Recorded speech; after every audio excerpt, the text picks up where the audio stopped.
Hi guys and welcome to another video. My name is Deborah and this is the Edit by DH. It has been a while since I last posted a video. Unfortunately, my health took a bit of a dive and so I wasn't able to post content. So I am so happy to be sitting here again in my usual spot doing what I love best, which is doing beauty reviews. So today I will be reviewing the 𝕕𝕦𝕓𝕖 foundation, specifically the Radiant Skin Tint and the new Soft Moisture Powder Foundation as well. So I will go into more detail about it in just a moment. Since I've been quite unwell, it's looking quite red and it's not where I really want it to be.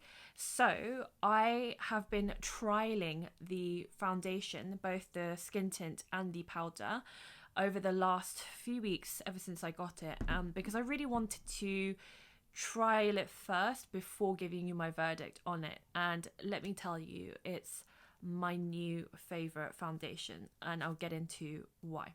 So first I'm going to apply the skin tint. This is £75 and it has 40 mils of product. So there are 7 shades and like I said, I got the light and there is a very light in between, but I got the fair.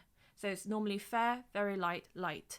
So perhaps I should have gotten the very light, but I don't think it was available to purchase and I really wanted to try it out. I just prefer a brush for laying down foundation and the overall finish, and I feel like it just settles on the skin better.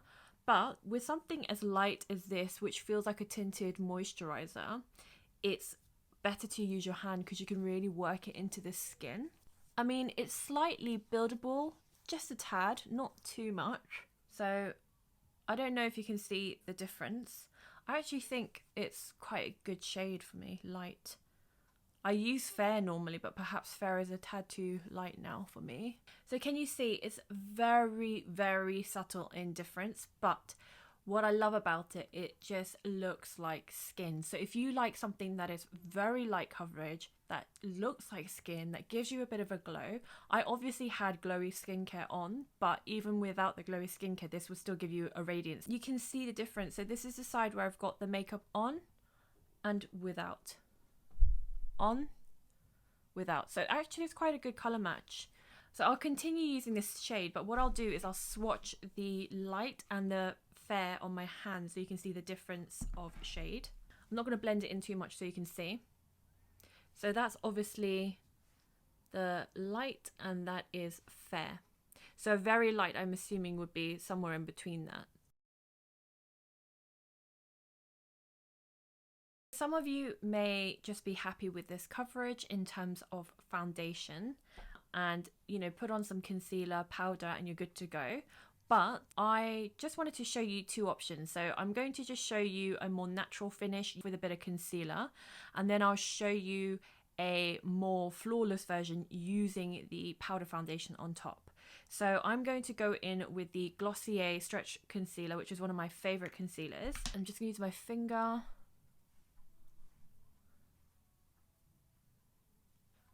I mean, to be honest, if you want more flawless application, I would say use a brush, but I'm literally using my finger as it's quicker.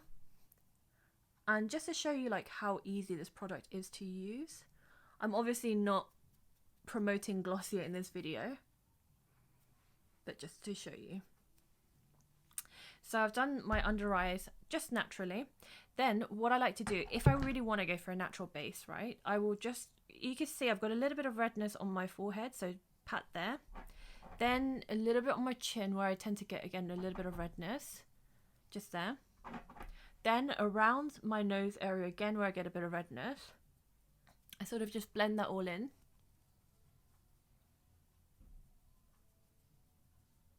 It gives you that tad little bit more coverage, even though I barely touched up a few places.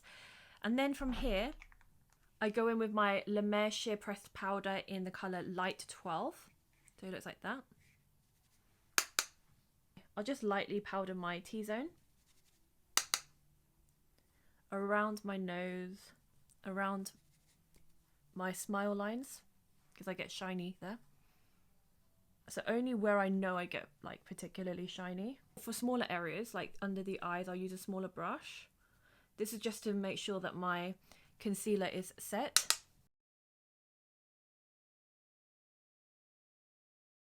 And that's just with a little bit of powder.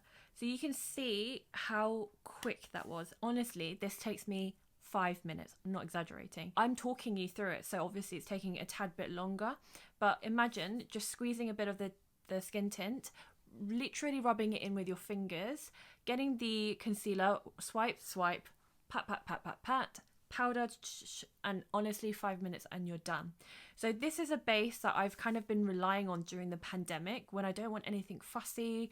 You know, I want something because I don't want to look like a complete tramp when going to the supermarket or post office. But this is like a very natural base that I'm quite happy with day to day. And I'm sure many of you would be happy with this as well. And what I love about the Radiant Skin Tint, it also contains SPF 30. So with SPF, it's so essential. I can't emphasize that enough.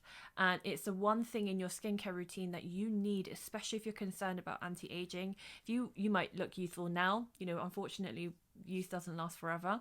So one of the things that will keep you looking youthful and keep your skin protected, more importantly, is using SPF. So when a product like this has SPF already in it, it's a saving grace because it literally is like that multitasking product. So it gives you the glow, it gives you the coverage, plus it's got skincare ingredients in it and SPF 30. So it's a fantastic product. So all of 𝕕𝕦𝕓𝕤𝕗 products, including the makeup, includes the famous Miracle Broth, which is their trademark, and it says this refreshing veil of color delivers instant radiance and in more even, healthy looking tone. Skin takes on a brighter appearance. Fine dry lines look plumped with hydration as signs of fatigue appear diminished. So it still looks, you know, fresh. It looks natural. You know, it doesn't look too makeup-y, if that makes sense. But like I said, when you do want to look a little bit more polished and flawless, I would recommend going in with the Soft Moisture Powder Foundation. One thing I will say as well about the scent is there is hardly any scent to it. It has the most delicate scent, to the point where you have to really get your nose into the product to be able to smell anything. The only way I can describe it is almost like a very light floral scent, very light, barely noticeable. So it's very pleasant, unlike a lot of expensive brands where I feel like it's heavily perfumed. So this is the Soft Moisture Powder Foundation, and it also has SPF 30 in it, which is incredible for a powder. It's £95 and it comes with a refill, but I'll get onto that in a minute. And there are 12 shades. So one thing I will say about Crème de la Mer, or La Mer as they now go by, is that yes, the shades aren't very diverse. They have a range of shades, but let's be honest, it can be so much better. Skin tint is one thing, because I feel like with anything tinted moisturizer wise, it's quite easy for one shade to work for different skin tones because it's so sheer. Whereas with something like foundations, like powder or liquid, you have to get the color match accurate. Otherwise, it's very obvious if it's the wrong tone or wrong shade. So yes, it's got 12 shades, but 12 is not enough. So that's something they should definitely look into, because it's a fantastic product and I wish it could be accessible to more people. So as you can see, it comes with a sponge. I'm not really a sponge girl, so I like to use a brush. So I'll do both. I'll apply with, you know, brush on one side and then I'll apply with a sponge on the other side. So normally what I like to do is apply like my cheek area, because my cheek area is where I tend to have a lot of pigmentation. And then I like to go into my chin area again, because again I get a lot of redness. The same literally in between my eyebrows. I'm using shade Ecru. So you can see one side, which is a little bit more flawless versus without. Now I know that Ecru is slightly paler than light in the skin tint, but it still works, and I will be finishing off the look with a full face in just a moment, where I'll warm it up with some bronzer. But I always feel like it's better to be paler and just warm up your complexion than be too warm, and then you can't really do anything with that. So now I'm just going to go in with the sponge that they provide and just sort of use that as a tool.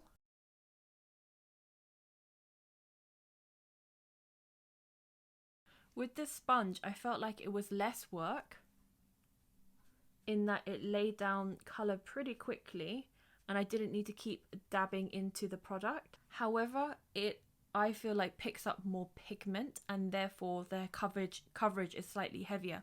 So if you want kind of coverage that you can control and add and build up, I would suggest a brush like this.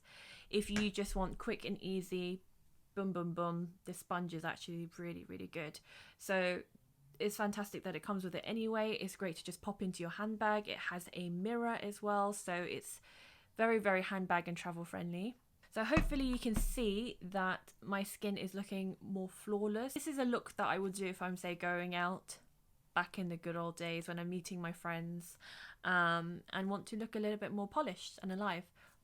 Well, let's add some colour first. So before I add the rest of my colour and just finish up and give you my final thoughts, a little bit more on the powder foundation. So like I said, it's SPF 30, it's £95. They do have refills which sell for £70, and with the refill they give you a new sponge. I mean, £95 and 70, it's okay, £25 difference, but you know, personally, I think they could have made the refill a little bit cheaper, but then I guess the great thing is you don't have to keep buying this packaging, and it's not wasteful, so you have the option to refill if you want to. So it describes that this formula is creamy, silken texture, captures the freshness of a liquid foundation in a light as air weightless powder. I agree. The result, a long-wearing, non-drying formula that melts onto skin to blur imperfections, softens the look of fine lines, and even the appearance of tone. Refill your compact and never miss a moment of flawless, healthy looking skin. So again, it contains miracle broth and lime tea this time. So let me just go off camera, quickly make myself look a little bit more alive, and I'll give you my final verdict. So I've just applied some more colour to my face, and now I feel more human and less full moon. For anyone that's interested, just quickly, in terms of what I applied, if you're interested, I applied the Natasha Denona Sculpting powder in the colour Light, which is their lightest shade. It looks like this, and even though it's a sculpting powder, it's actually quite warm, so I use it as my bronzer. So that's what I've got sort of around my face. And then I use my all-time love Kevyn sculpting powder in Light, and that's just for contour. Then I use my Luster blush by Nars, which I've fallen back in love with, really, and that just gives like a really gorgeous, healthy color to the cheeks. It's got a slight like shimmer to it, which gives you a nice little glow. But as we know, I am obsessed with glow, so it's never enough. And then finally, I went in with the new Pat McGrath Divine Rose Skin Fetish highlighter, which is this gorgeous color. I'm obsessed with it. It's like become my new favorite highlighter. Now I feel ready to give you my final thoughts. So when I look at my skin up close, it really does look blurred. Even though I have overall dry skin, I do have some pores around my nose area, and often I will use a like pore minimizing primer just in that area. Today I forgot to apply it, in honesty, and this soft moisture powder has literally, it's almost like it's blurred out all my pores. Honestly, it's incredible. So normally I'd have like enlarged pores around my nose area. Sorry for the close up. And it just looks smooth. Second thought is that it looks very velvety, and I still feel like it looks quite natural. I feel like the color match is great. Obviously I've warmed up my face with some bronzer. I feel like, other than the highlighter, which I've literally only just applied at the high points of my cheekbones, when you look at my face overall, bearing in mind I've just put some powder foundation on, my skin still looks quite glowy. I'm sure you would agree. Like, there's still some radiance to it, and it's that kind of radiance where it doesn't look like I've sweated for 5 hours at the gym. It's that kind of radiance where it's that lit from within, healthy, like I've just gone for a light morning jog and I've had like 3 liters of water, which never happens, but that's the kind of like lit from within glow that it's given me. So it definitely hasn't masked the glow. Having trialed it for a few weeks now, I can say that I'm officially obsessed with this foundation, both of them. And what I love about it is it doesn't oxidize. Neither of them do, either the powder or the skin tint. They don't oxidize, so they don't get warmer throughout the day, which some products do. Considering this is lightweight, I feel like it does last all day. You will have to powder during the day. That I would say about the Skintint, you will have to powder. And obviously if you've got oily skin, perhaps it won't last on your skin as long as someone who's got dry skin like myself. So that's something to take into account when you wear products like this. The powder's obviously different because it is a powder, and powders are naturally more matte. It is more suitable for normal to oily skin types, but considering that I've got dry skin, what I love about this powder is I feel like it doesn't bring up any texture. It doesn't bring up any texture. It doesn't make it look dry. It doesn't emphasize fine lines and wrinkles, which some powders or more matte formulas can do. And the fact that you've got SPF in your skin tint, the fact that you've got SPF in your powder foundation, your skin is going to be protected. You know that because it's got the miracle broth ingredient in it, it's got good skincare ingredients. So as it's sitting on your face all day, you know it's kind of doing good for your skin as well. So this is why I say with eyeshadows and lipsticks, you can really get anything high street, and there's still really some really good stuff out there in the high street and drugstore brands. But with skincare and with foundation, I am a firm believer in investing because it's sitting on your skin all day and you need stuff that's going to do your skin good rather than more damage in the long run. The only thing I'll say, and the most blaring obvious point, is the price point. I get it. 𝕕𝕚𝕓𝕒𝕣𝕚 is not cheap. I understand that. And it doesn't mean that you need to invest in 𝕕𝕚𝕓. However, I do feel like if you've got dry skin, 𝕕𝕚𝕓 is a brand that's worth investing in, just because I can tell you I have tried so many brands from working for different beauty companies. I've been there, done that. I've worked for so many different brands. I've been a makeup artist. I've applied makeup to every single skin type you can imagine, and I myself have been a dry skin sufferer all my life. I've got eczema as well. So for the dry skin sufferers and my dry skin sisters, I feel like we do need to pay extra due attention to what we apply on our skin. And you know, some foundations are very, very unforgiving on our dry skin. So for me personally, the brands that I find really work for dry skin, honestly, this has become my new favorite. Other brands, I would say it's not any cheaper. The 𝕕𝕠𝕚𝕖, I think it's like a tinted moisturizer. I'll put the name on the screen. That's also great. But I know, again, 𝕕𝕠𝕚𝕖 is even more expensive than 𝕕𝕚𝕓. And to be honest, I much prefer this skin tint to the 𝕕𝕠𝕚𝕚 one. I promise you that, it's better. Also, Ecru is a very good one for dry skin and radiance. And lastly, the Chanel Aqua Vita Lumiere. So I know I've just listed off a name of very expensive brands, but if you have had trouble with dry skin, texturized skin, dehydrated skin, fine lines and wrinkles, and you have tried different things and they're not working, it's time to relook at your skincare and the brands that you're using. So yes, it's expensive, but I personally think it's a no-brainer when it comes to the fact that you're having to put it on your skin all day.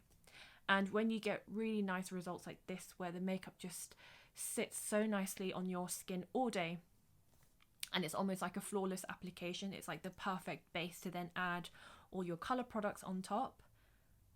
For me, it's completely worth it.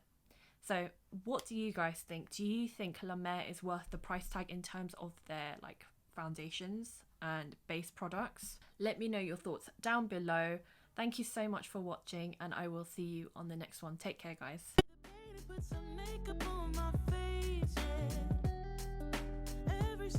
Butterflies in my stomach, butterflies in my chest.